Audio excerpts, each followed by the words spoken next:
तो बोला जी चतुष्पदी गायत्री दक्षिण मार्ग में भी, यहाँ दक्षिण मार्ग में भी है। ओम भूर्भुवस्सुवः, एक इसका भाग है शीर्ष 3 चरण, 3 चरण जिसको हमने कल कहा था आपसे त्रिपदा।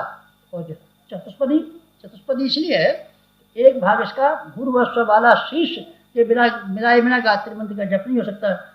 एक चरण वो है, 3 चरण वो है, इसलिए 4 टांग वाली हो गई। अरे कल तो 3 टांग वाली थी, आज 4 हो गई। अब बेटे आज 4 हो गई, हमने एक और टांग लगवा दी है, इसलिए वो 3 टांग वाली को चलने में दिक्कत पड़ती थी। गायत्री माता ने कहा गुरुजी हमको तो 3 टांग में बहुत परेशानी पड़ती है, तो हमने प्लास्टिक की टांग लगवा दी। चलो अरे महाराज जी आप क्या बात कहते हैं? बेटा हम ऐसी बात कहते हैं गायत्री के 5 मुँह है के 1 मुँह है? तू कहे जितने बना दे, एक मुँह वाली, हम हमारे तो 1 मुँह है। तो हमने कहा हमारी माँ है तो 1 मुँह होना चाहिए, तो आप तो पंचमुख वाली बना दीजिए, 5 मुख वाली बना देंगे, हमें क्या दिक्कत पड़ती है?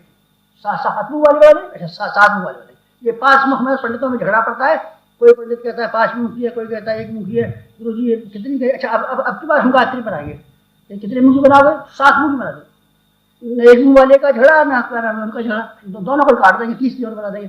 ऐसी बन सकते हैं, बन सकती हैं। वास्तव में ये अलंकार है, अलंकार है। किसी शक्ति विशेष की व्याख्या करने के लिए तरह तरह के अलंकार हम बना देते हैं। कभी 5 मुखी बना देते हैं, कभी 1 मुखी बना देते हैं। तो कहे जितने मुखी बना दें, महाराज जी 11 मुखी बना देंगे, 11 मुखी बना देंगे, पर वो रावण की बड़ी बहन हो जाएगी। मैं तो कहीं बेकार की बक 11 मुखी है, 5 मुखी और 1 मुखी, फलाने मुखी और ढिकाने मुखी।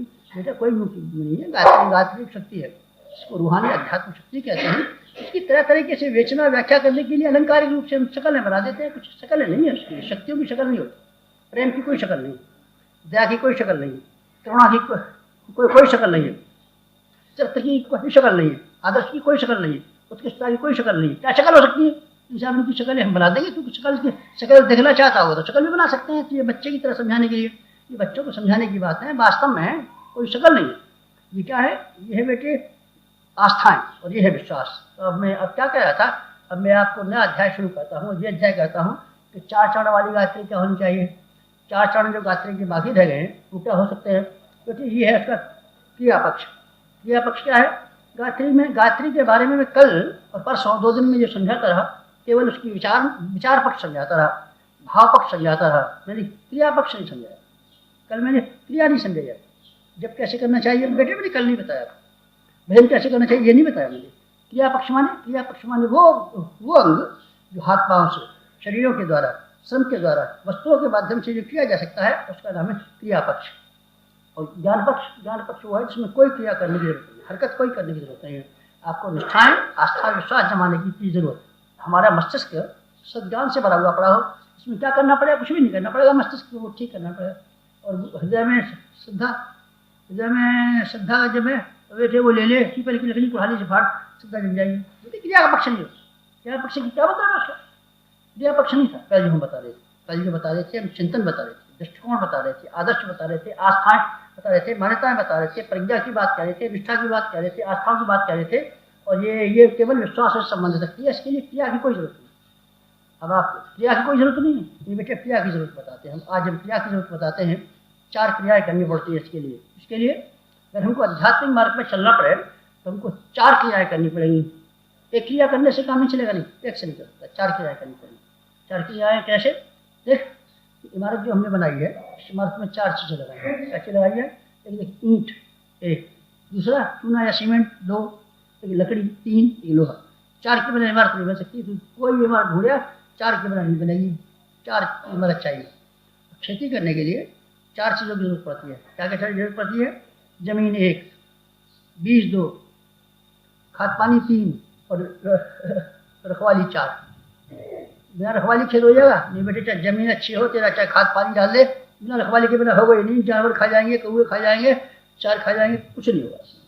रखवाली नहीं करेगा तो शरीर को जिंदा रखने के लिए रखने के लिए हमको 4 चीज़ों की जरूरत है। हमारा पेट नहीं भरेगा तो हम मर जाएंगे भूखे, इसलिए हमको पेट भरना चाहिए, रोटी पानी मिलनी चाहिए। एक हमको सोने का इंतजाम होना चाहिए।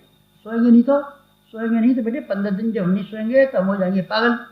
और 15 दिन के अलावा तो महीने भर तक अगर हमें ऐसा करें कि सोने नहीं दे तो हमारा दिमाग खराब होकर के हमारी मृत्यु हो जाएगी। हम जी नहीं सकेंगे किसी तरीके से, सोना न मिले सके तो। सोना भी जरूरत है, खाने की बराबरी सोने की मूल्य है। 2 और बेटे श्रम की जरूरत है। हमारे हाथ पाँव को हिलने का मौका मिलना चाहिए। हमको चलना चाहिए और मेहनत करनी चाहिए, नहीं करेंगे हाथ पाँव बंधे हुए बैठे रहेंगे तो महीने भर के भीतर हाथ पाँव सब जकड़ जाएंगे और जकड़ के गठिया लकवा हो जाएगा, फिर हाथ चलना ही मुश्किल पड़ जाएगा हमारे यहाँ, हाथ चलना ही मुश्किल पड़ जाएगा, पेट हमारा काम ही नहीं करेगा, अगर हम हिलेंगे नहीं तो पेट हजम ही नहीं होगा, खून चलेगा ही नहीं, हाथ पाँव हिलेंगे नहीं। श्रम भी जरूरी है हमारे जीवन के लिए। श्रम के अलावा एक और चीज़ है, उसका नाम है सफाई। सफाई अगर आप न करने का मौका देंगे तो हम जिंदा नहीं रह सकते। नाक में शहवा नहीं निकले करती तो हमारे प्राण निकल जाएंगे, और अगर हमको आप पेशाब न करने दें तो बेटे हमारा पेट खुल जाएगा, हमारे प्राण निकल जाएंगे। पसीना नहीं निकले तो भी हम जिंदा नहीं रहेंगे, और टट्टी नहीं जाए तो भी हम जिंदा नहीं रहेंगे। सफाई 1, सोना 2, श्रम 3 और खुराक 4।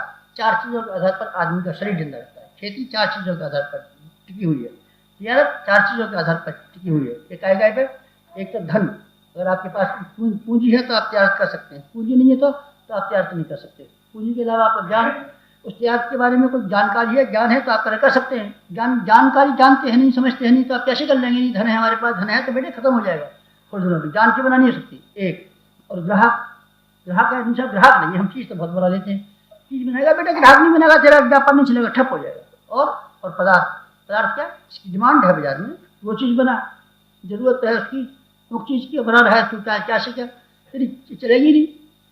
पदार्थ जो हम बनाते हैं, बिक्री, ग्राहक और धन, विज्ञान, 4 के बिना कोई व्यापार नहीं चला। 4 के साधन नहीं होंगे तो आपका व्यापार में दिवाला निकल जाएगा, कोई भी कमाता हो तो आपको नुकसान पड़ेगा।